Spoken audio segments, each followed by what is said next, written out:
আমরা এখানে দেখি যে ফসলি জমিতে মাটি কাটা হচ্ছে। আমরা আপনার খবর পেয়ে আসি এবং হাতে নাতে ধরি।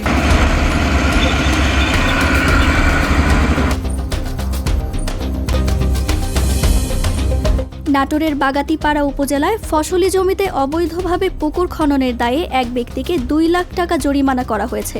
জরিমানা অনাদায়ে 3 মাসের কারাদণ্ড দেওয়া হয়েছে। একই সঙ্গে খনন কাজে ব্যবহৃত একটি ভেকু জব্দ করা হয়েছে।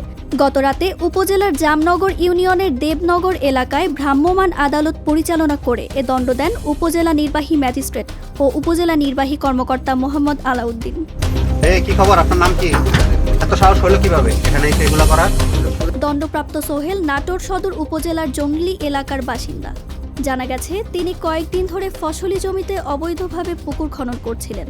স্থানীয়দের অভিযোগের ভিত্তিতে পুলিশ সহ অভিযান চালিয়ে তাকে হাতে নাতে আটক করা হয়। ভুক্তভোগী জমির মালিক আজিজুল জানান তার অনুমতি ছাড়াই জমিতে পুকুর খনন করা হচ্ছিল। এতে তিনি ক্ষতিগ্রস্ত হচ্ছেন।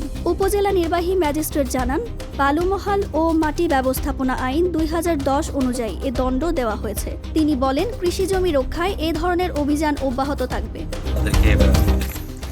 2 লক্ষ টাকা জরিমানা এবং জরিমানা অনাদায়ে 3 মাসের জেল আপনার কারাদণ্ড প্রদান করা। আর যে ভেকুটা আছে ভেকুটা জব্দ করা হয়েছে।